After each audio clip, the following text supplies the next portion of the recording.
राम पराभरम दरुभिष्टराधराम यदिदं चरुदातिसराधा पराधरनाम राम नारायण राम।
বেদের যুগে হাজার হাজার বছর আগে এই ধ্বনির মাধ্যমে, স্তোত্রের মাধ্যমে, বেদের গানের মাধ্যমে সমাজকে তৈরি করত।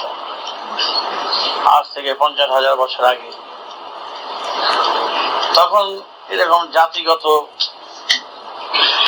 বিবাদ বিচ্ছেদ ছিল না, নীতি ছিল একটাই।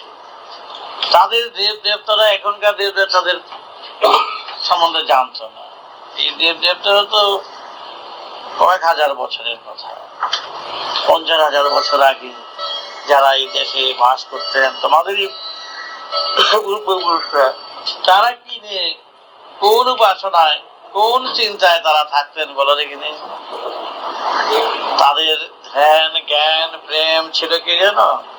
তারা এইরকম ভাবে এখনকার মতন ধর্মকে বেশিরভাগই বিকৃত করেছে, ধর্মের নামে ব্যবসা শুরু করেছে, ধর্মকে কেন্দ্র করে সম্প্রদায় গড়ে উঠছে, এখানে ধর্মকে কেন্দ্র করে দল গড়ে উঠছে।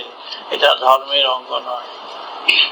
ধর্ম হচ্ছে ব্যাপক, এক জাতি থাকবে, সেখানে কোনো বিবাদ বিচ্ছেদের কথা থাকবে না।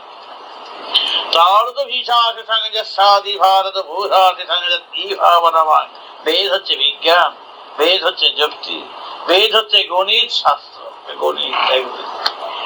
সুতরাং সেই আদি বেদের ব্যাখ্যা, বেদ বলতে গেলে কোন রকম কোন যে হিন্দুদের কোন গ্রন্থ, যমুকের গ্রন্থ না। বেদ হচ্ছে সর্বজাতির গ্রন্থ, বেদ হচ্ছে প্রকৃতির গ্রন্থ, প্রকৃতির গ্রন্থ হলো আদি বেদ। বেদ হচ্ছে বিবেক, সেই বিবেকের সুরে কি বলছে বলো? এখনকার মতন এরকম দল সম্প্রদায়, নানা জায়গায় মঠ মন্দির যে ঘিরে ধরেছে, এটা বেদের অঙ্গ নয়। একটাই জাতি থাকবে, একটাই যেখানে আশ্রয়, সেটাই আশ্রয়। সেখানে কেন এত বিবাদ? কেন হিন্দু মুসলমান হয়ে গেল? কেন এত খ্রিস্টান হয়ে গেল? যার যার ব্যক্তিগত ভাবে আধিপত্য বিচার, আধিপত্য করার জন্য এই সমস্ত দল সম্প্রদায় করে। কিন্তু বেদের যুগে কি ছিল বলো? তখন ছিল শুধু বেদের গান। তারা জানতো না এখনকার মতন ভগবান যে আছেন এই সম্বন্ধে তারা জানতেন না। তারা জানতেন বিশ্বের সুরই হলো শ্রেষ্ঠ সুর, যে সুর বাজালে সব সুর জানা যায়। সেই সুরধ্বনির ধ্বনিতে তারা ধ্যানে মনে সেইভাবে মগ্ন থেকে সেই সুর সাধনায় তারা নিজেদের উৎসর্গ করেছিলেন। আর এখনকার মতন ভাগ্যফল, কর্মফল নিয়ে তারা চিন্তা করতেন না। তারা এইরকম ভাবে চিন্তা করতেন না মৃত্যুর পরে কোথায় যাবে, এই কথা ভাবতেন না। এখন যেমন ভাবিয়ে তুলছে সবাইকে, সেই ভাবনা হচ্ছে কল্পনা, সেই ভাবনা হচ্ছে ধারণা। কারণ বাস্তব সত্য রূপে এই ধারণাকে প্রমাণিত করতে পারেনি। শুধু গ্রন্থের লেখায়, ছন্দে, বন্ধে, গীতে ওইগুলোর বর্ণনা রয়েছে, কিন্তু প্রত্যক্ষ জীবনের চলার পথে এমন কোনো প্রামাণ্য বা প্রমাণ দিয়ে যেতে পারেননি যার মাধ্যমে সেটা সহজেই উপলব্ধি করতে পারে।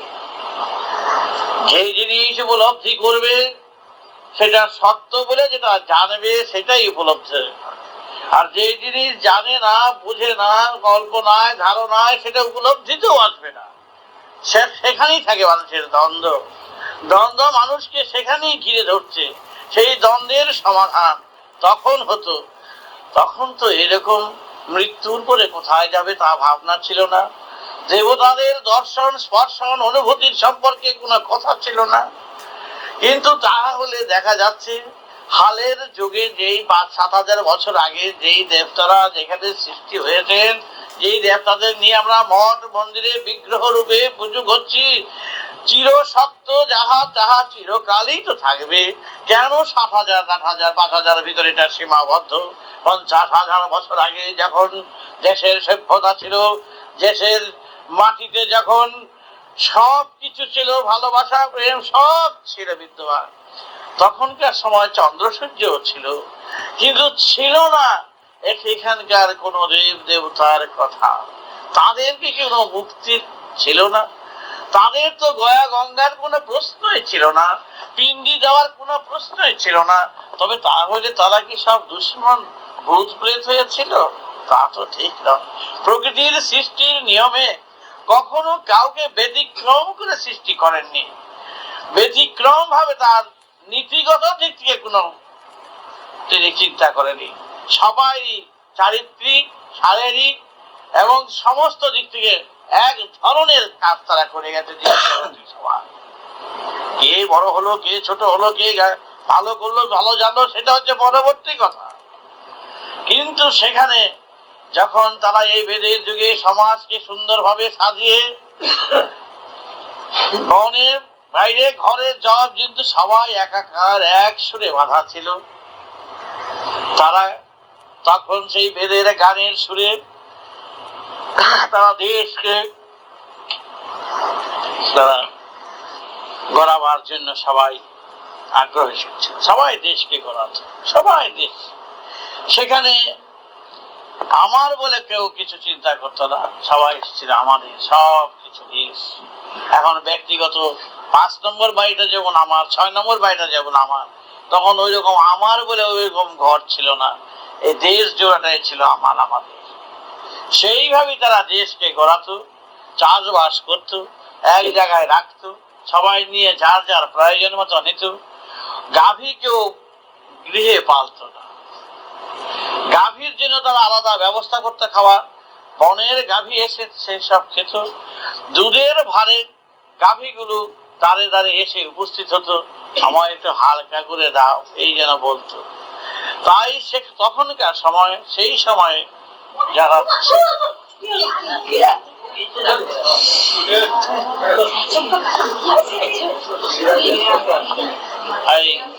দুধের ভারে, তখন সেই সময় ব্যক্তিরা যারা তখন ছিলেন সেই দুধ টেনে গাভীকে হালকা করে দিত, এই মনোবৃত্তি নিয়ে দুধ দহন করত। আর এখন যেমন গাভীকে মার দিয়ে দুধ বার করে, আর তখন গাভীকে হালকা করত, গাভীকে হালকা করে দিলে গাভী চলে যেত, সেই দুধ তখন সবাই পান করত। ওই মনোবৃত্তি তাদের ছিল একমাত্র। সবার কিরকম মন নিয়ে তারা চলতেন। দাঁড়িয়ে দাঁড়িয়ে হাজার হাজার, শত শত গাভী দাঁড়িয়ে যেত, বাচ্চা জাল খাওয়া খেত, খেয়ে কুলোতে পারতো না, ওর বানের ভারে চলতে পারতো না, তখন দাঁড়িয়ে দাঁড়িয়ে বাড়িতে বাড়িতে সব গাভীগুলো দাঁড়াতো। ওদের খাওয়ার ব্যবস্থা, মাঠ ভরে তারা খাওয়ার ব্যবস্থা করতো বনের। সেই গাভীর দুধ সুন্দর দহন করতো, দহন করে সবাই পান করছে। এইভাবে তারা সেই সময় সমাজে এইভাবে সেবা করতেন। যা উদ্বুদ্ধ শস্য সাপ হতো তা থেকে সবাই নিয়ে নিত প্রয়োজন মতো। এক মুঠো সঞ্চয় ছিল। এই যে কথাটা যে সঞ্চয় করা নিষেধ, আজকে রাজনীতিরা বলে না মজুদ করা বন্ধ করো, মজুদ বন্ধ করো, কি বলে না, মানে সঞ্চয়বাদী সঞ্চয় করা দিছে। এই কথাটা তাদের নতুন কথা নয়, নতুন নীতির কথা নয়, রাজনীতি হিসাবে ব্যবহার করছে। এই কথাটা কয়েক লাখ বছরের আগের কথা, সঞ্চয় করা নিষেধ। তারা এইরকম ভাষা দেয়। এক মুঠো চাল সঞ্চয় করা ছিল না। তারপরে আর কি ছিল, যে অসুর সমাজকে শুষে নিত, সেই অসুরের বিরুদ্ধে ছিল তাদের প্রতিভা। অসুর দমন করা ছিল তাদের এক ধর্ম। অসুর কারা ছিল? শুষে নেয় যারা। তাহলে এখন যারা বলেন শোষণকারীর বিরুদ্ধে, কি বলে না বলে, বলে তো। শোষণকারীর বিরুদ্ধে কথাটা এটা তাদের কথা নয়, এটা আমাদের আদিবেদের কথা। শোষণ মুক্ত সমাজ মানে তখনকার সময় অসুরকে দমন করো, অসুরদের বিতাড়িত করো। অসুর যেন কারা? বেসুরে যারা আছে, অসুরে যারা আছে, তারাই হলো অসুর। সুর থেকে যারা ব্যতিক্রম করছে, সুর থেকে যারা বাইরে আছে, তারাই হলো অসুর। তাদের দমন করো যেইভাবে পারো, ভালোবেসে পারো, যেইভাবে পারো দমন করা ছিল নীতি। তাহলে আজকের দিনে তার বিপরীত হয়ে যাচ্ছে। চারিদিকে শোষণের দিক চলছে, অসুরের প্রতিপত্তি বেড়ে গেছে, দল বেড়ে গেছে, সম্প্রদায় বেড়ে গেছে, তার ফলে অভাব অভিযোগও বেড়ে গেছে, বিভ্রান্তিকর অবস্থা হয়েছে, মানুষের ছল চাতুরি মিথ্যা প্রবঞ্চনা বেড়ে গেছে। এবং তার ফলে হয়েছে এই রাজনীতির দিক থেকে, ধর্মনীতির দিক থেকে নানা রকম গুরু মহানরা যারা এসছেন, তারা ধর্মের নামে ব্যবসা শুরু করছে, ধর্মের নামে শোষণ করছে, ধর্মের নামে শিষ্যের মাথায় হাত বুলিয়ে পয়সা নিচ্ছে, ধর্মের নামে শনি রাহু নানা রকম শাসন করে পয়সা নিচ্ছে। এগুলো হচ্ছে ধর্মের বিরোধী, ধর্মের অঙ্গ নয়, বেদ বিরোধিতা কাজ, যেগুলো আমি 5 বছর বয়স থেকে এই বেদের বিরুদ্ধে আমি প্রতিবাদ করে যাচ্ছি। আমার জীবনে আমি কারো শনি রাহু ও শান্তি শাস্ত্র আমি করি। আমি ধর্মের নামে যারা ব্যবসা করে তাদের দেখতেই পাই, আমি ঘৃণা করি। এবং এই তার বিরুদ্ধে প্রতিবাদ শিশু বয়স থেকে করতেছিলি বলেই আমার বিরুদ্ধে চলছে এক বিরাট অভিযান। নানা দিক থেকে আমাকে ব্যতিব্যস্ত করার চেষ্টা করছে। ঘরে সাপ ছেড়ে দিয়েছিল তখন 11 বছর বয়স, 6.5 হাতের সাপ। আমি তখনই বই লেখাচ্ছিলাম। বেদের থেকে সাপ কিনে নিয়েছে, টিনের মধ্যে ভরে, মুড়ি টিনের মতন ভরে, জানলা কাছে 3টে ধরেছে, সাপ সাপ করে ঘরে ঢুকেছে। আমি আরেকজন লেখাচ্ছি, সে সারা উদ্ধার পাঠাল সাপ এই ভাব করে তার নৌকো ফুটো করে দিয়ে নদীতে ভাসিয়ে দিয়েছিল। এইরকম ভাবে আমাকে জব্দ করার চেষ্টা করছে। তারপরে বয়সে যখন, তখন 11 বছর বয়স, অন্য বদনাম দিলে শোভা পাবে না বলে যখন বয়সের পাড়ায় আরম্ভ করছি, তখন আমি তান্ত্রিক, মদ খাই, মেয়ে লোক নিয়ে থাকি, ওই নিয়ে থাকি, সেই ব্যবসা করছি, সেই ব্যবসা করছি, জমি মেলার কেস, ডাকাতির কেস, ছিনতাইয়ের কেস, একটার পর একটা আমার উপরে চালিয়ে যাচ্ছে। তখন বললাম, বউ সত্যি তুমি যখন 500 বছরের ছিলে, আজ থেকে প্রায় 496 বছর হয়ে গেছে, 94 বছর হবে ছিল যখন, তখন দেখো তার প্রতি এরকম অত্যাচার, অবিচার, নির্যাতন, একেবারে তিলে তিলে তাকে দগ্ধ করার চেষ্টা করেছিল। সে তো নিজে তো হয়েছেই, তার ভক্তেরও বাদ চায়, তারই রক্ত বহন করছি। বাঁকলেই দেখো, এটা আমার গৌরব, মহাপ্রভু রক্ত শিশু বয়স থেকে বহন করছি।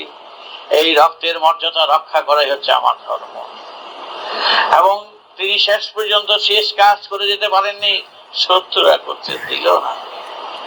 তার কাজ সাথে এই রক্তে যাতে তার শেষ কাজটুকু সমর্পণ করে তার উদ্দেশ্য যাতে সফল করতে পারি, এই দেখো সেটাই চাচ্ছে। তাই শিশু বয়স থেকে দেখো, আপন মনে 5 বছর বয়স থেকে দীক্ষা দেওয়া শুরু করছি, 5 থেকে 7। স্কুলের মাস্টার, হেডমাস্টার, নিজের কথা বলছি সবার, মাস্টার হেডমাস্টার থেকে আরম্ভ করে প্রতিবেশী, আমি বাইরে গঞ্জে বেশি যাই না, সময় পাই না, প্রতিবেশী স্কুলে সব যত সহজ দীক্ষা দিচ্ছে। আমার দীক্ষা মন্ত্র হচ্ছে যে এক সুরে গাথো, এক সুরের মাধ্যমে সবাইকে এক নীতির মাধ্যমে রেখে আমরা এক জাতিতে পরিণত করতে চাই। তাই সেই সময় আলাউদ্দিন খাঁ, অল্প বয়স আফতাউদ্দিন খাঁ, আলাউদ্দিনের দাদা শরৎ আলী আকবর, আয়াত আলী খাঁ, বাহাদুর হোসেন কাছে আরম্ভ করে হাজার হাজার মুসলমান আমার কাছে আসছে। আমার দরজা সবার জন্য খোলা, হিন্দু বুঝে না, মুসলমান বুঝে না, এই কথা দুটি নাম মাত্র। আমি সেই সুর নিয়ে চলছি, যে সুর বাজলে সব সুর বাজে, সব সুরকে জানা যায়, সেই সুরের ধ্বনি সবাইকে জানিয়ে দিয়ে যাচ্ছে। এটি শিশু বয়স থেকে কাজ করছে। তাই গৌড়ের মাতা ছিলেন শচী দেবী, শচী দেবীর বাবা ছিলেন নীলাম্বর চক্রবর্তী, নীলাম্বর চক্রবর্তীর ছেলে ছিলেন বিষ্ণুদাস চক্রবর্তী, গৌরাঙ্গা দেবের মামা। এই বিশ্বনাথ চক্রবর্তীর ছেলে ছেলে ছেলের তাই এইটুকুনি বললাম নিজের কথা, এই যদি বললাম এই রক্তের পর্যন্ত আমার একা নয়, তোমাদের উপর ভার রইল, যাতে সত্যিকারের ঝড় ঝাপটার বিরুদ্ধে যেন লড়াই করে যেন এগিয়ে যেতে পারি। তাই যে সমস্ত ঝড় আমার উপর দিয়ে আসছে, এই রক্তের বেলায় ব্যতিক্রম ঘটছে না। মহাপ্রভু সেই সময় নির্যাতিত হয়েছিলেন, এই রক্তেও নির্যাতন চলছে, আমি নীরবে সব সহ্য করে কাজ করে যাচ্ছি। এই প্রফুল্ল সেনী মনে করো কত আমাকে আঘাত দিয়েছিলেন, নানা জমিমার কেছি, হেঁটে কেছি, টেন কেছি, প্রফেশন এসে ক্ষমা চেয়ে গেছে, অন্যায় করে সে বুঝতে পেরেছি। আমি ঠিক আছে, আমি চাইতেছি যে যেইভাবে খুশি আমি ঝড়ের বিরুদ্ধে তরি ভাসিয়ে দিয়েছি। তরি কোনোদিনই ডুবতে পারে না, ডুববে না, খাবো বয়াগুলো দেখানো থাকে, জল খায় এরকম হচ্ছে। তাই সেভাবে কাজ করছি। তাই ধর্মকে কেন্দ্র করে আমি অর্থ সংগ্রহ করি, আমি নিজে খেটে খাই, চাষবাস করি, আমি নিজে এই দালানটুকুনো করেছি দেখছো, নিজে ইট মাথায় দিয়েছি, ইট ভেঙেছি, বাড়িতে 1800 ছেলে মেয়ে মানুষ করছি, বাচ্চা বাচ্চা বহু ছেলে মেয়ে আছে, তাদের এতই বাচ্চা 3 মাস 6 মাস নিজে সব করতে হয়েছে, মাও হয়েছি বাবাও হয়েছি, সবাইকে আমি ছোট ছোট করে বাচ্চা তাদের লেখা পড়া শেখা, তারপরে রাজমিস্ত্রি সুতার মিস্ত্রি আরম্ভ করে সব কাজ করি। আমি মাঠে যাই, ক্ষেত চাষ করি, কাঁথা লাঙ্গল করি, সব নিজে করি, নিজে আমরা ডিজাইনে যাই। তারপরে কাজকর্ম করে এসে আবার আমি যখন বেদের ক্লাস করি সবাইকে জানাই, হাজার হাজার লক্ষ লক্ষ লোক এক কথায় মরতে পারে। আমি যদি গুরুগিরির ব্যবসা করতাম, শিষ্যের মাথায় হাত বলিয়ে যদি পরগাছা হয়ে সুস্থ শুরু করতাম, তাহলে প্রতিদিন আমি 30-40 হাজার টাকা 50 হাজার টাকা রোজগার করতে পারতাম। মুখের কমের পক্ষে যার 2 2.5 কোটি 3 কোটি যার সন্তান, সেখানে আমি শুধু শনি আর রাহুর কথা শুধু বলবো, ওর শনি ওর রাহু, তো রাহু দাঁড়াবো শনি দাঁড়াবো, এরকম করে যদি 50 জন করে শুরু করি, আর গোটা 15 পুরোহিত রেখে দেবো, আর যজ্ঞ শুরু করবো, শান্তি শাসন করবো, আর যেগুলো রাহু শনিতে ধরেছে এগুলো এক জায়গায় রাখবো, আর ওদের থেকে কিভাবে টাকা যার যার কি বুঝে বুঝে টাকা যায় দেবো, কারো 5,000, কারো 2,000, কারো 1,000, কারো 4,000, তাহলে তো 50 দুগুণের গুলোতে এমনি তো লাখ টাকা হয়ে যায়। সবার লাখ টাকা রোজগার করতে কোনো অসুবিধা হতো না যদি গুরুগিরির ব্যবসা।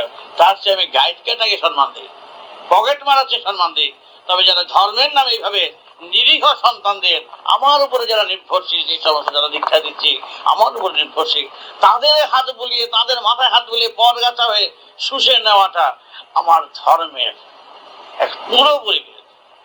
আমি তাদের সেই সব পরগাছা আমি চাটাই করতে চাই, সেই সব আগাছা সমাজ থেকে বিতাড়িত করতে চাই, এবং করতে চাই বলে আমি হাজার হাজার সভা করছি। আমি সেইভাবে সবাইকে জানাচ্ছি যে আমার বেদ মাতার হাত ভূষাচিঠাং জিধর দিধিছাচিঠাং যৎসাতবারো, আমার বেদ বলেছেন ওই সমস্ত আগাছা পরগাছা যারা নিয়ে সমাজকে শুষছে, তারাই হলো সমাজের অসুর, তারাই হলো শোষণকারী, তাদের বিরুদ্ধে জানাও প্রতিবাদ। যেইভাবে পারো তাদের ছাঁটাই করো, বিতাড়িত করো, বাদ দিয়ে দাও, তা না হলে সমাজে কখনো উন্নতি হবে না। আমি গ্রামে গ্রামে যাই, এই চাদর একটা গায়ে দিয়ে 8-10 টাকা চাদর একটা পরে চলে যাই, একটু পরিষ্কার টরিষ্কার করি, সাত সাত দিয়ে খুশি করে বেরিয়ে যাই। এমন করে ঘরে যাই, দুপুরে মুড়ি দেয়, দুপুরে মুড়ি খাই, ওরা আমাকে জড়িয়ে ধরে, গৌর আসছো গৌর, তুমি তো আমাদের গৌর। তা তো ঠিক আছে, গৌরের আমার তো দাবি আছে, গৌরের রক্ত হিসেবে আমার দাবিয়ে তো আছে। তাই তারা ঝাঁপিয়ে পড়ছে। আর তো দিদি গৌর তো ভবিষ্যৎবাণী করেছিলেন, আমি 5 থেকে তোমাদের কাছে নিজের কাছে নিজে কথা বলা উচিত নয়। তুমি ইতিহাসের খাতায় খুঁজে বার করে দেখো দেখিনি 5 থেকে 7 বছর বয়সে কে দীক্ষা দিয়েছে। শুধু এইটুকুনি খুঁজে বার করে দেখো, এটা নিজের কথা বললাম, অহংকারের কথা নয়, শিশুর মতন কথা বললাম।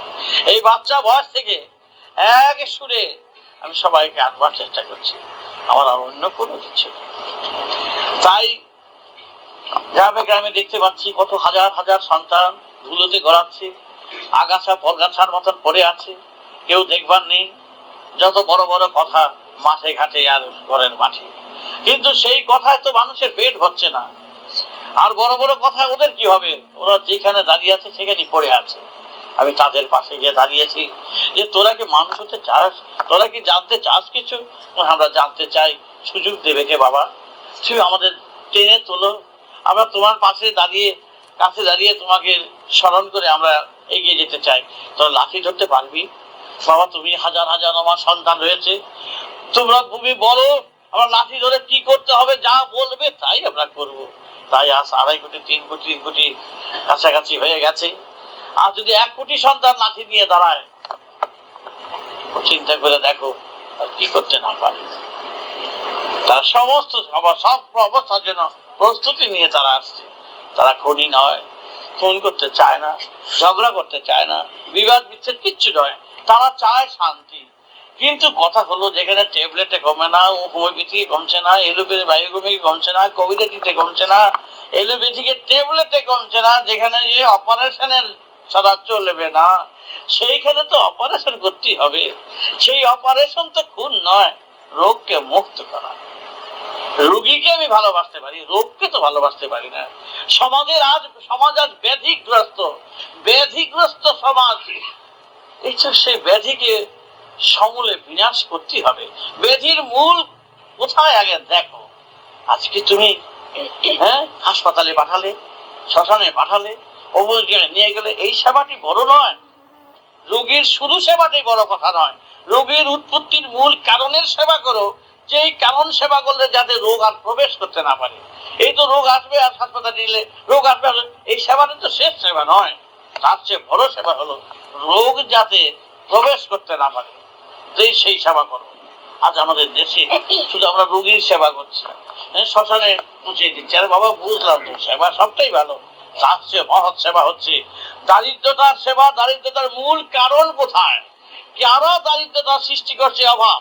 তুমি কম্বল বিতরণ করলে, এই লাপসি বিতরণ করলে, চাল বিতরণ করলে, ডাল বিতরণ করলে, ওই বিতরণ দিয়ে ভিক্ষুক তৈরি করতে আমি রাজি নয়। মূল কারণ কোথায় তা খুঁজে বার করে, সব এদের কথা জানো তো।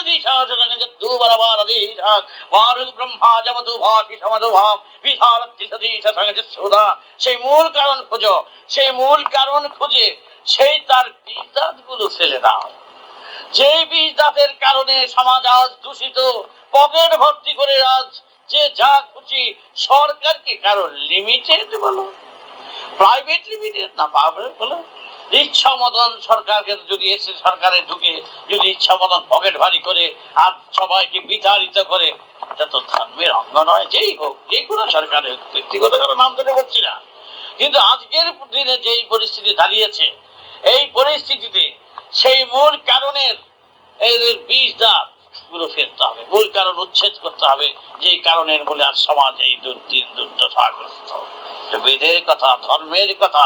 ধর্ম যদি মানুষকে বাঁচাতে না পারলো, ধর্ম যদি মানুষকে এক করতে না পারলো, ধর্ম যদি মানুষকে বিবাদ বিচ্ছেদ থেকে দূর করতে না পারলো, বৈষম্য সমাজ তৈরি করতে না পারলো, সেই ধর্ম আমাদের জন্য নয়।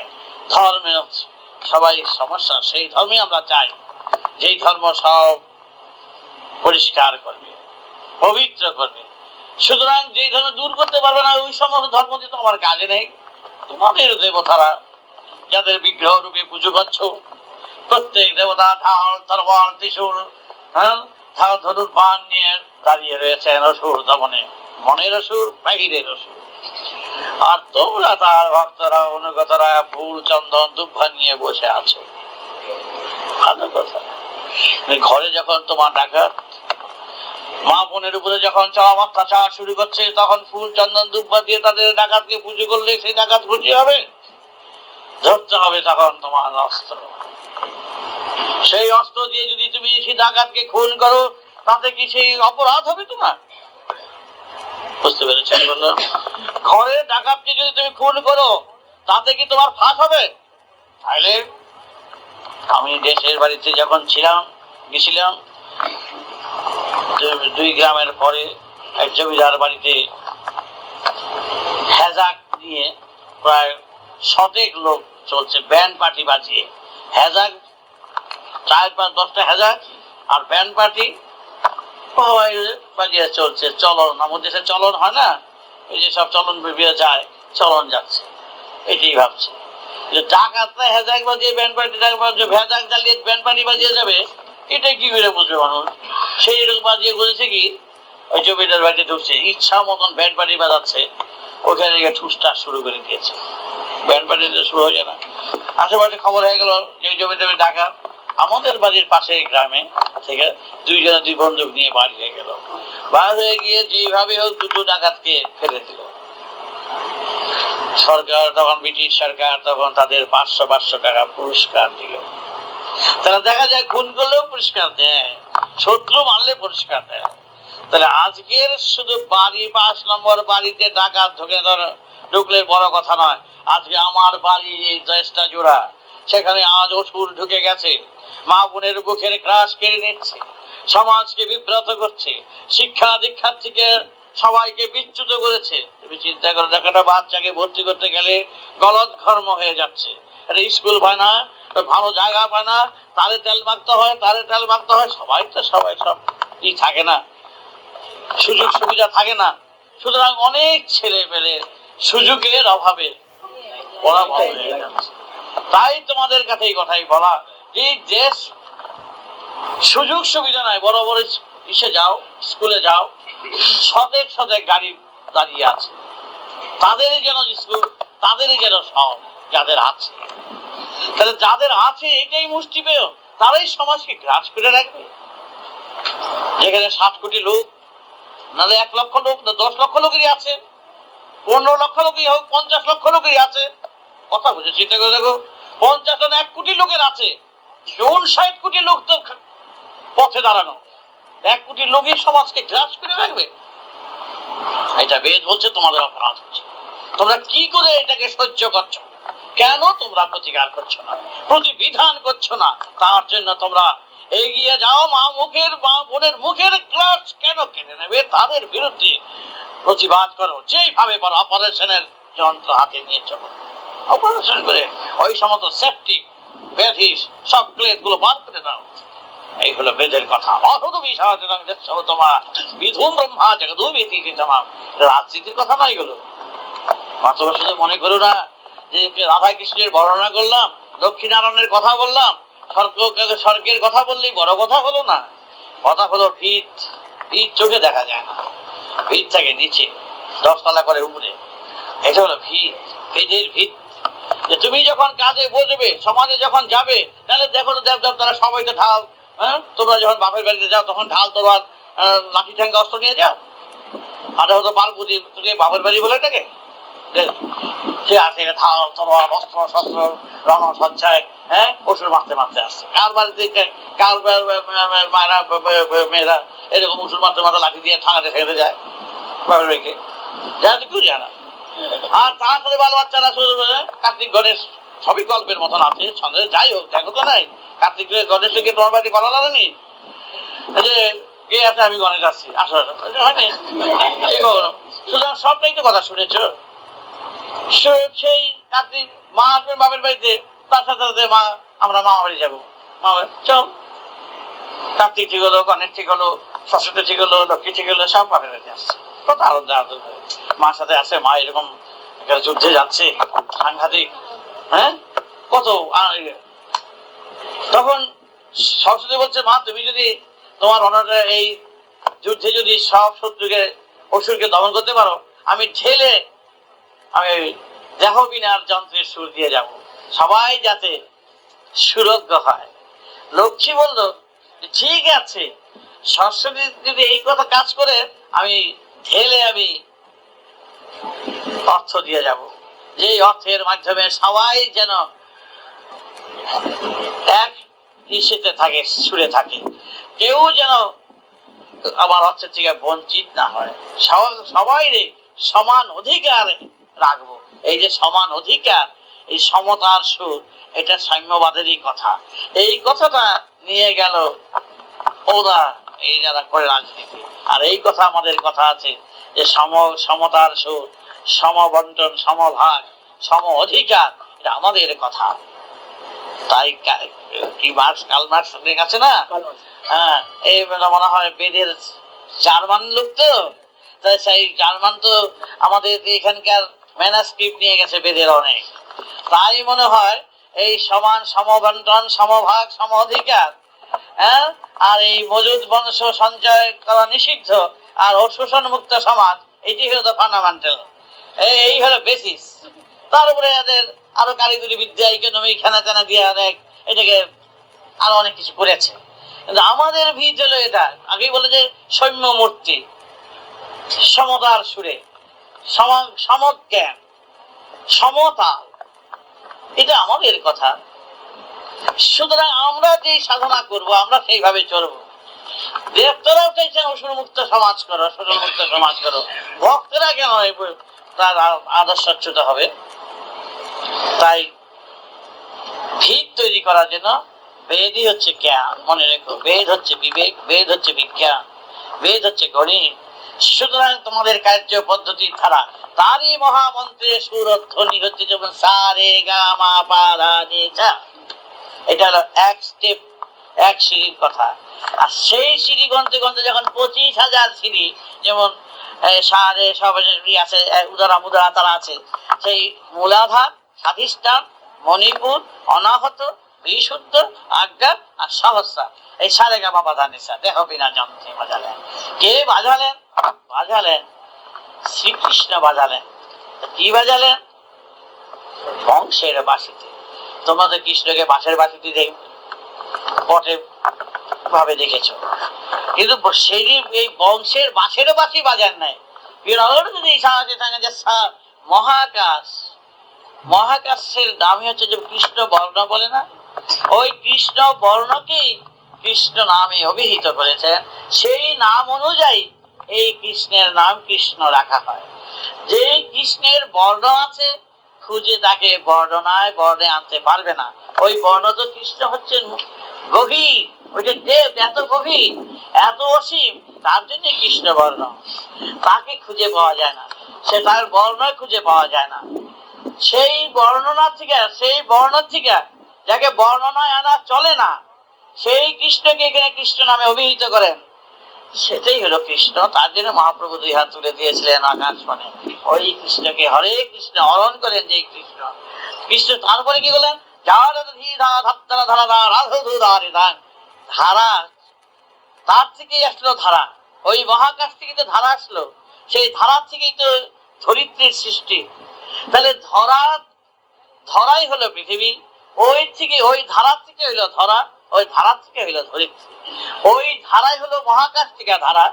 ধারাকে যদি বারবার বলা যায় তবে রাধা, হ্যাঁ, ধারা ধারা রাধা রাধা ধারা না, তাহলে রাধা, ধারা বারবার বলে রাধা, তাহলে ধারা কার সাথে যুক্ত?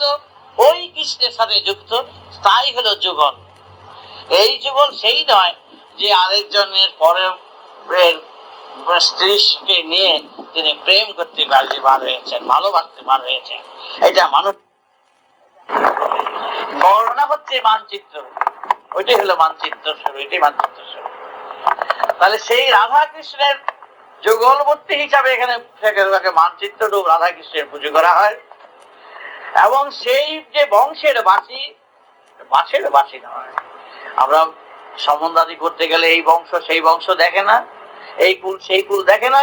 সেই রকম মহাকাশের কত গ্রহ নক্ষত্র, যার বর্ণনায় যে একটা পৃথিবীর বালিগণা সম্ভব হতে পারে তবু বলছে, কিন্তু মহাকাশের গ্রহ গোনা সম্ভবপর নয়। এত গ্রহ, এত চন্দ্র সূর্যের আছে, তাহলে সেই যে বংশ রয়েছে, সমস্ত মহাকাশের বংশকে কে বাজাতে পারে? কৃষ্ণই বাজাতে পারে। কৃষ্ণের মধ্যেই রয়েছেন, কৃষ্ণ হচ্ছেন আকাশ, আকাশের মধ্যেই মহাকাশের মধ্যেই সব গ্রহ নক্ষত্র, তিনি একমাত্র সেই সুর বাজাতে পারেন। সে বাজাতে পারছেন বলে কৃষ্ণের হাতে দিয়েছেন সেই বাঁশি।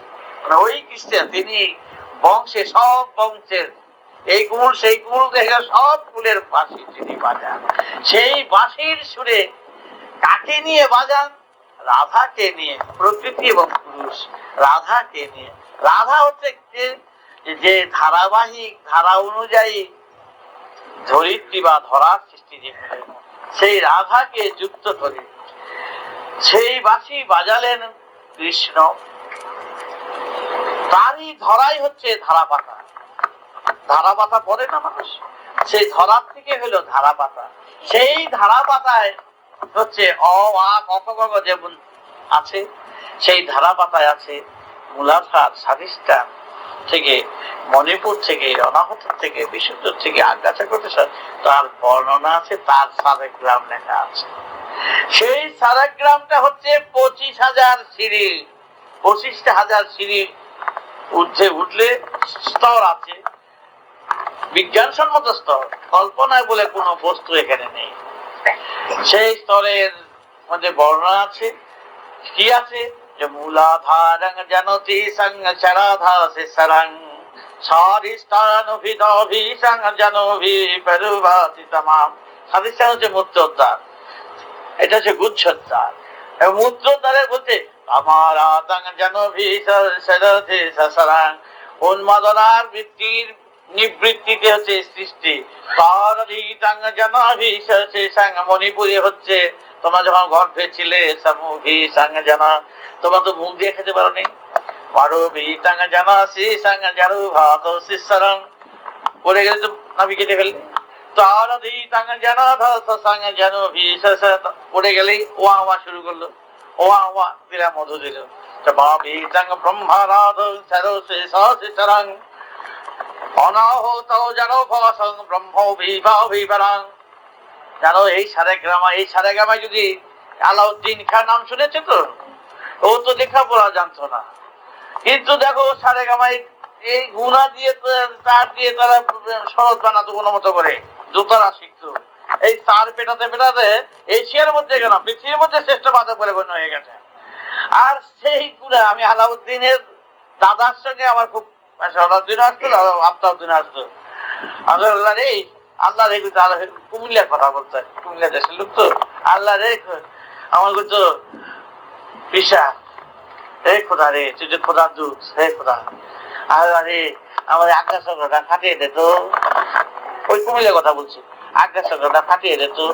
আফতাউদ্দিনের যে গুরু ছিল মনাই ফকির, এই যে বুঝে রাখতো আমার কাছে, তখন আমার 7 থেকে 8 বছর বয়স। তখন ভোলাগিরি বলে একজন সাধু ছিল, সেখানে যেতাম প্রায় গিয়ে, আমাকে বলতো জলে ধরতো, ভোলাগিরি, ভোলাগিরি নাম শুনেছ?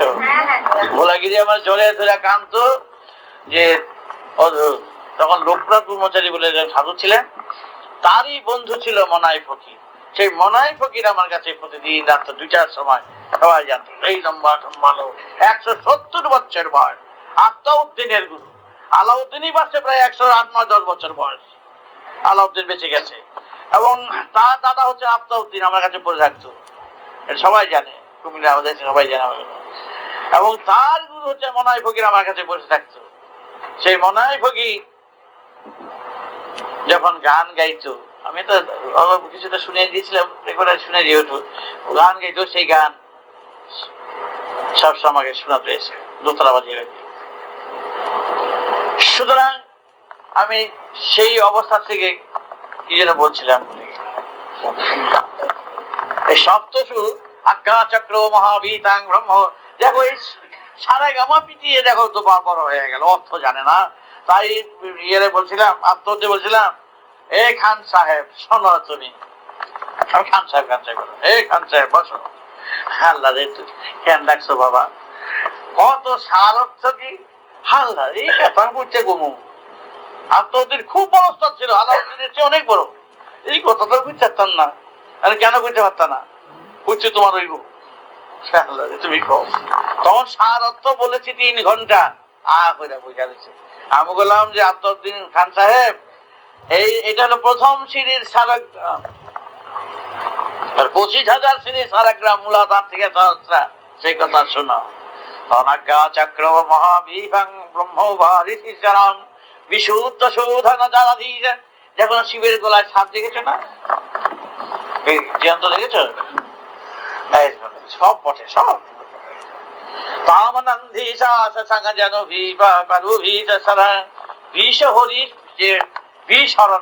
বিশুদ্ধে শোধন করে আজ্ঞা চক্রে পরিষ্কার। প্রায় সহস্র হতে সহস্র সূর্যের ক্ষমতা, এটা বর্ণনা করেছেন বিজ্ঞান সম্মত। তখন এই বোস ছিল, যে সত্যেন বোস আইসা বসতো, আর মানবেন্দ্র রায়, সত্যেন বোস আর মেঘনাথ, এই 3 জায়গায় বুঝতে আমার কাছে। আর মহেন্দ্র লাল সরকার নাম শুনেছ, দার্শনিক। এই আরো কয়েকজন ছিলেন, এই কবি টবি কে যেন, আরো যেন সাইন্টিস্ট ছিল, কুবুদ রঞ্জন কে আছে না, কুবুদ রঞ্জন কি যেন, হ্যাঁ মল্লিক ফল্লিক, রাইসে বসতো আমার কাছে, নামও ভুলে গেছে, রাইটার আছে কে যেন,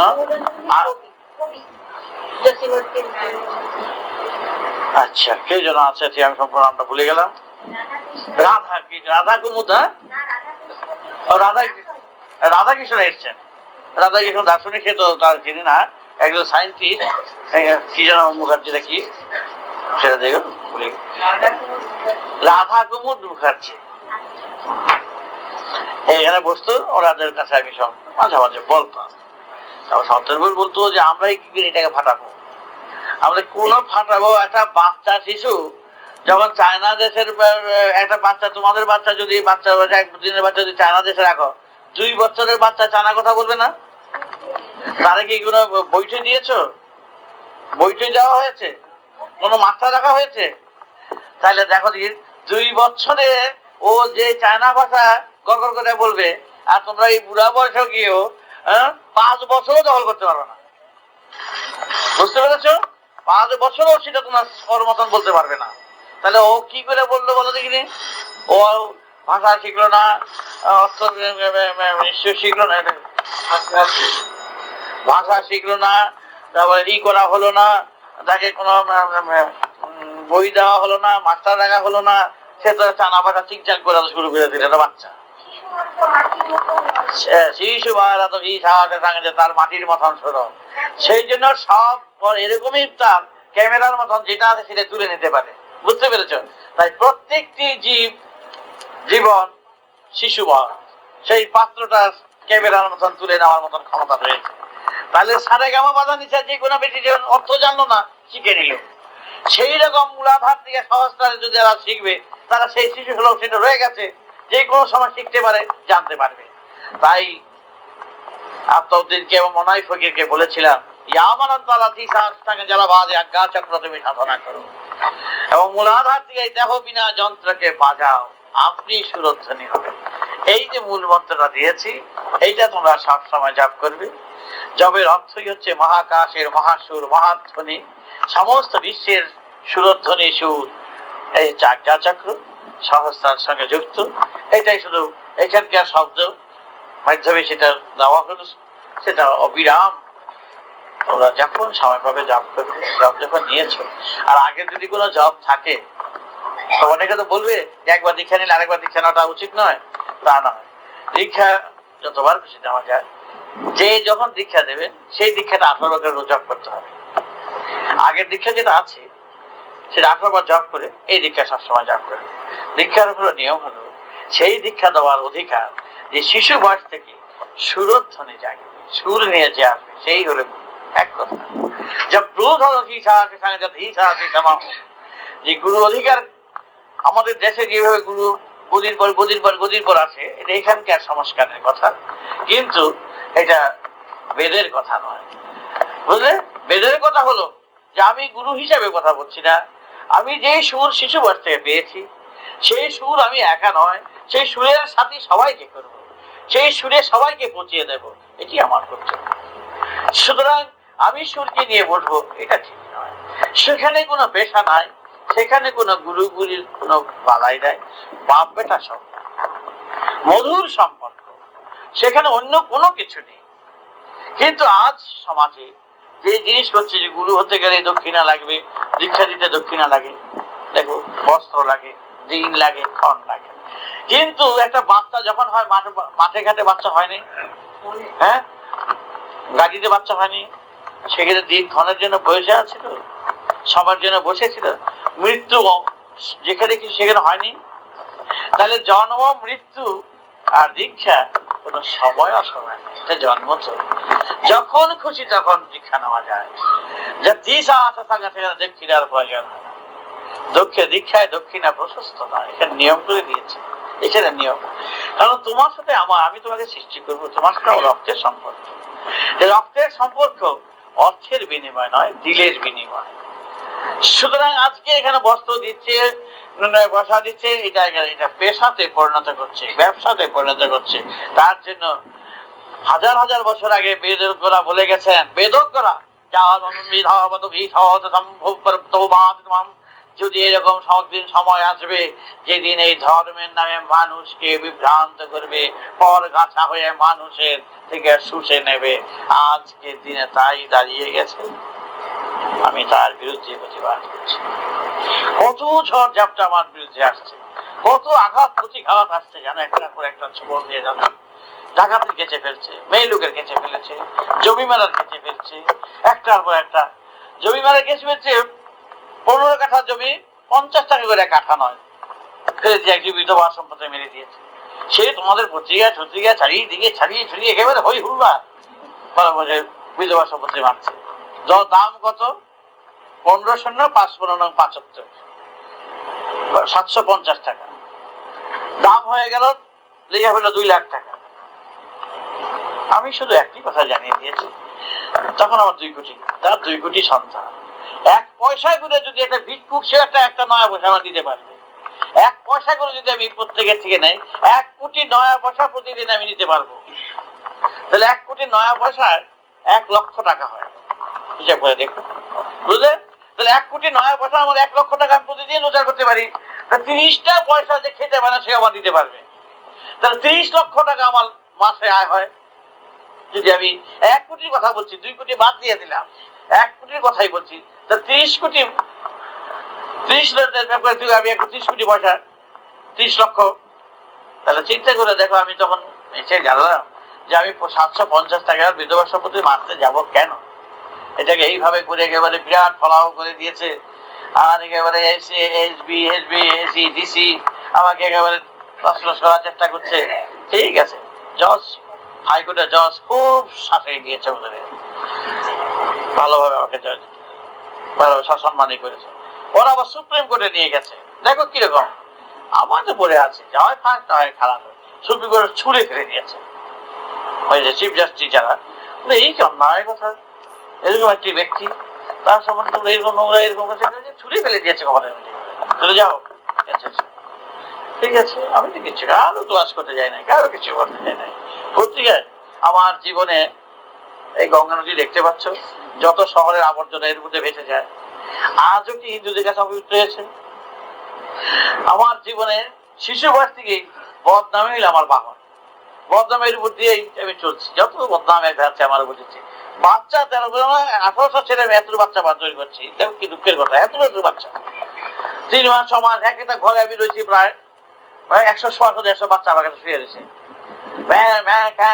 আমি উঠছি, উঠে এদের খাওয়ানো দাওয়ানো, সেবা শুশ্রূষা, পায়খানা প্রস্রাব সব অয়েল ক্লথ আছে না, আর এগুলো সবাই রাখছি, দুধ এনে রাখছি, দুধ খাওয়াচ্ছি, হ্যান করছি ত্যান করছি। আমি এক সংসারে কতগুলি সংসার করতে হচ্ছে আমার, সবগুলি মানুষ করেছি।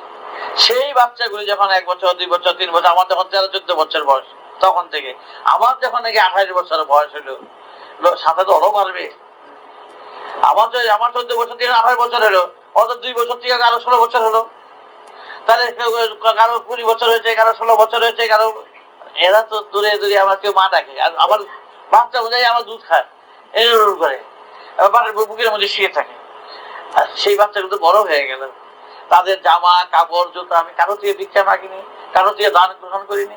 আমি নিজে ক্ষেত চাষ করে আলু পটল ডাল সব বিক্রি করে, বুঝলেন, এই গাড়ি ঘোড়া ভাড়া নিয়ে যে আমি নিজের খেটে করছি, বর্তমান কুলিগিরি করে আমি খাওয়ার ব্যবস্থা করছি।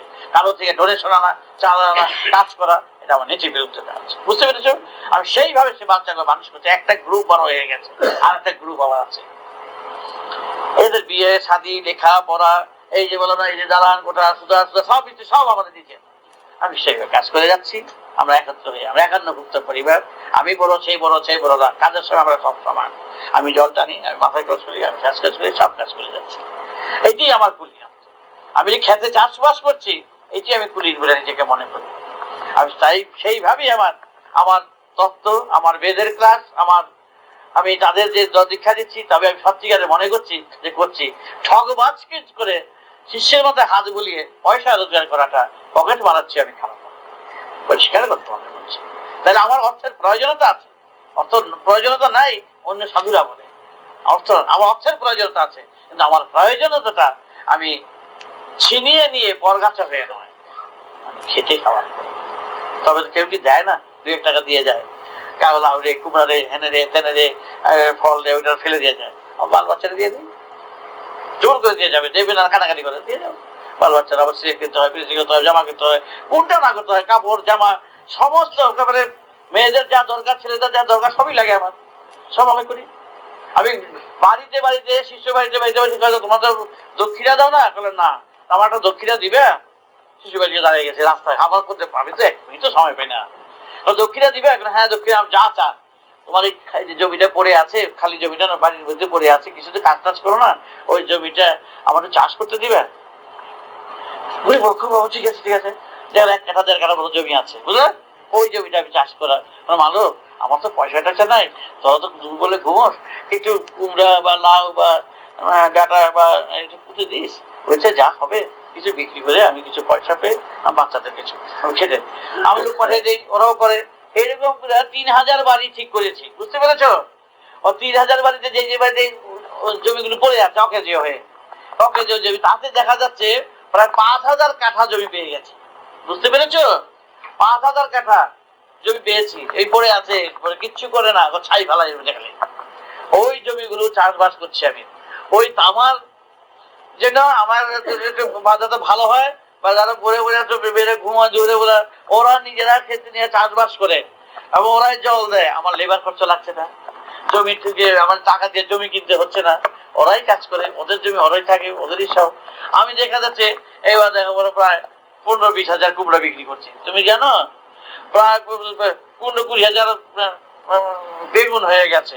ওই প্রত্যেক বাড়িতে 3000 বাড়িতে যে 2টা করে হইলে 6000 হয়ে যায়, বুঝলে? তাতে আমার কুমড়া বিক্রি হয়, লাউ বিক্রি হয়, দেশের শৈবাবাদের মতন হলো না। সব বাড়িতে চাষবাস করছি, আমি নিজে যাই। হঠাৎ গেছি সকালবেলা বাড়িতে, খুব ভোরবেলা, পাশের বাড়ি উচিত দরজা থাকা দিয়েছি, আমার চাকুটা ফেলে দিচ্ছি, ওখানে কোদালটা কাঁদে বুঝে যে আমার লাইনে ধরে এটা 1 সেকেন্ড কথা বুঝতে পারে না, ওখানে কোদাল কাঁদে গেছে, একজন আমি করতেছি, ওরা তো ঘুমোচ্ছে, বুঝলে, ওখানে মাটি খাই যায়, ঘুইরা তোমার বেগুন, তারপর অন্যান্য জিনিস সিজে সিজে যা হয় আমি পুঁতে টুতে দিয়া এখানে মাটি মাখা, এতখানি গামছা করা, বুঝলা, ঠাকুর তো এতে গুরু হয়ে গেছি, গামছা পরে সব চাষবাস করে যখন আমি বেরিয়ে যাচ্ছি, যখন উঠে চলে আসছি বাড়ির চাকরটা চিনে তো, চুপ করে থাক, কিচ্ছু বললাম অসুবিধা করবে করেছে। আমি জল টল দিয়ে গাছ চাষ করে যখন আমি এসে চলে গেছি, ওদের বাড়ি যে কাজ করে সে বলেছে, বাবা তোমার যে ফটো পুজো করো, তিনি এসেছিলেন, এসে ওর হাত কান্না কাটে চিৎকার, বাবা এসেছিলেন, এসে কোদাল দিয়ে এসে মাটি কেটে কাজ করে গেছেন। তখন তারা বলছে এই হলো বাবা, ওরা নিজেরাই, বাবা সত্যি তোমার তো, ওরা খুব খুশি হয়ে গেছে। ওরা বলেন আমার বাবা কখন ঘরে বাড়ি রাখতে হয়েছে কি, কখন কার বাড়িতে আমি কি হানা দিব, এবার এইটা সবাই জেনে গেছে। হাতে আমার বাকি বহল, ঘুম থেকে উঠে জল দেয়, ওটা দেয়, সেটা দেয়, কাজ করে আমার গাবান ঝাগা, আমার লাউ কুমড়া খুব হতেছে। ও হচ্ছে কখন কারবারে হানা দিতে ঠিক নেই, জেনে গেছে আমার কাজটা একটু তাড়াতাড়ি হয়ে যাচ্ছে। ঘুম থেকে উঠে, যারা ঘুম থেকে উঠতো না তাড়াতাড়ি, একটু সব তাড়াতাড়ি ঘুম থেকে উঠে লাউ গাছ কুমার সব চাষবাস করতেছে। দেখো আমি পরিষ্কার কথা প্র্যাকটিক্যাল কাজ করছি। ওই গভর্নমেন্ট থেকে আমি ডোনেশন নেই না, ভিক্ষা দাও মা ভিক্ষা, এই সমস্ত সব তরবরের আমি নাই, বুঝতে পেরেছ? ওই সমস্ত মধ্যে আমি নাই। ওই ভিক্ষা দাও মা করবে আর পকেট ভারী করবে, কিছু দিল ওই সবের মধ্যে আমি নাই। ওই দাদা ভাই মন্দিরে গেলে লেখা দেখো, টাকা দেওয়া নিষেধ। ওই সমস্ত যখন যেহেতু মহাপ্রভু এখানে এসেছিলেন, পানিহাটে ছিলেন, এই মন্দির প্রতিষ্ঠা করে গেছিলেন, শিব মন্দির সেই জিনিসটা আমি মেনটেন করছি। এক পয়সা মন্দিরকে নিষেধ ওই সব নাই। ধর্মকে দোহাই করে আমি আমি নিজে খেতে পরিশ্রম করবো, তবে আমার সত্যিকারের কাজ, তাহলে আমার বৈষম্য আসবে। ও ধনী দেখলে দৌড়াবে। একদিন হয়েছে দুইটা গাড়ি করে লোক আসছে, নিচে প্রায় 1000-1200 লোক, গাড়ির লোকটা তাড়া দিতে নিয়ে আসছে। কয়েকজন নতুন আসছে, এই তো গাড়িওয়ালা লোকে যাওয়া না, এটা গাড়ি শুনেছি সাম্যবাদ, গাড়িওয়ালা লোকে আগে উঠিয়ে নিলেন, উপরে গেল তাড়াতাড়ি। এই কথাটা আমার কানে এখানে এসে পড়ছে যে এরকম সমালোচনা করছে। আমি বললাম কে কে বলেছে, সবগুলো নিয়ে আসে, যতগুলি আছে সবগুলি একেবারে বসাইছি। তখন বসিয়ে গাড়িওয়ালা যে লোকগুলো যারা আছে তাকে তাড়া করিয়েছি। আমি কে বলেছো যে গাড়িওয়ালার লোকরা এসছে, তখন ওর যারা এসে বলেছে বাবা এই বলেছে ও বলেছে, আত্মদার নাম এই যে এই বলেছে, আমি তোমরা এসো। না বাবা এইভাবে বলে নাই, অনেকক্ষণ যখন দাঁড়িয়ে আছি আমি সেই জন্য বলেছিলাম গাড়ি যে আসে বলে তাড়াতাড়ি গেল। কেন তাড়াতাড়ি গেল? চাষাই বলো কাঁদতে করছে। আমার একটি ছেলে আমার স্ট্রোক হয়েছে, অক্সিজেন টানতে পারছে না, ডাক্তার বলছে যে 800 খবর দাও। বাবা গাড়ি করে ঘুরে আসছি, বাবা গিয়ে দেখবো কিনা, বাবা আশীর্বাদ নিয়ে যাবো।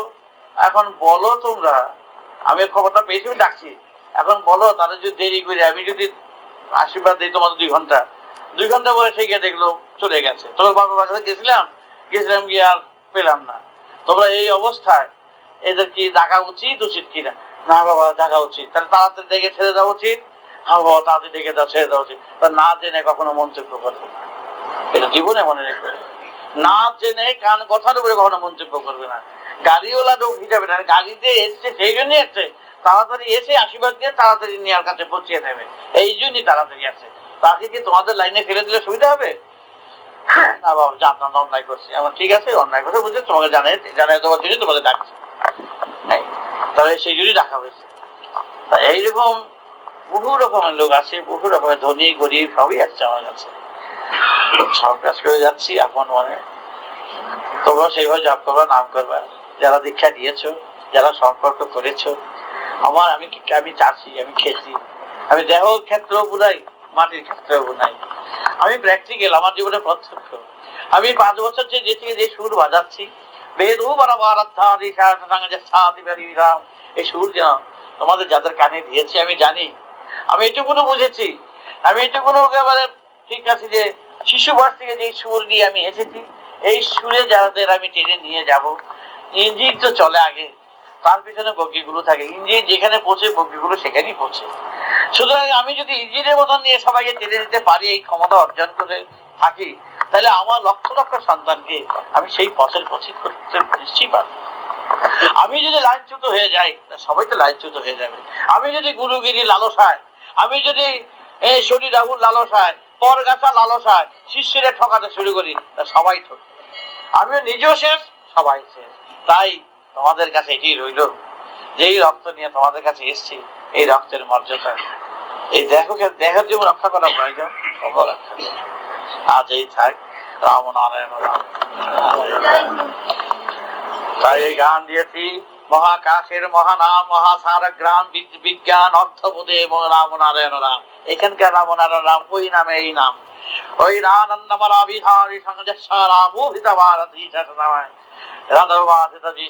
ত্রিশূল হাতে দিয়ে ইরা পিঙ্গলা সুষমনা, ত্রিশূল হাতে নিয়ে শিব, আমাদের শিব লিখলেন, কি লিখলেন? রাধেবতী বাংলা জনপি সঙ্গ সর্বভাষিত সারাং তান তিং জনহু সাসি সংঘু বাপরম ব্রহ্মাণি তং জনসি সরধাস সগা তম হে সগা ধাম হে রাম নারায়ণ পরমি পদার্থ জয় শ্রী সৎসরে ধাম হে রাম নাম রাম নারায়ণ রাম দাস সৎসরে ধাম জয় বিপর ধাম জয় শ্রী সৎসরে ধাম হে রাম নাম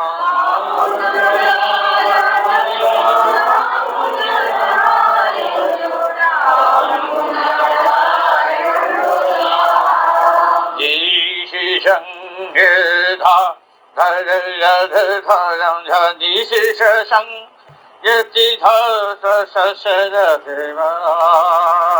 রাম নারায়ণ রাম নারায়ণ রাম নারায়ণ রাম নারায়ণ রাম নারায়ণ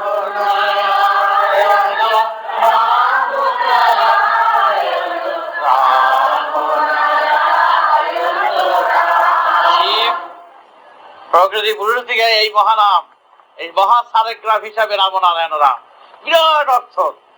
এটা 3 দিনেও 21 ঘন্টা বললে শেষ হবে না। শব্দ এত বিরাট, অনন্ত বিশ্বের সব।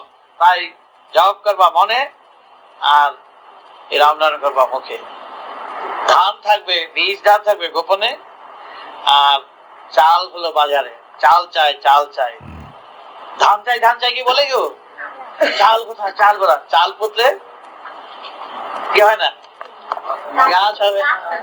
তাহলে চাল পুতলে গাছ হয় না, কিন্তু চাল বিনে চলে না, বুঝলে? তাহলে চাল হলো এই রাম, আর ধান হলো বীজ। যেটা বীজ দিয়েছি কানে, ওটা হলো ধান, ওটা থেকে গাছ হবে। আবার ধানের থেকে হলো চাল, চাল বিনে হবে না। তাই তোমরা কি করবে? রাম নারায়ণ রাম মহা সারেক রাম, এটা হলো চাল। চাউল তোমরা চাইবা চিৎকার করে, তখন এই ধান এসে উপস্থিত হবে, ধানের জন্য ব্যস্ত হবে, ধান হবে মানে। বুঝতে পেরে? সহজ। রাম নারায়ণ। প্রিয় শ্রোতাবৃন্দ, আপনারা আপনাদের মতামত কমেন্ট করে জানাবেন এবং শেয়ার করে সবার মাঝে ঠাকুরের কথা ছড়িয়ে দেবেন এবং সাবস্ক্রাইব করে দেবেন, যাতে পরবর্তী অধ্যায়গুলো আপনাদের কাছে সহজেই পৌঁছে যায়। রাম নারায়ণ রাম।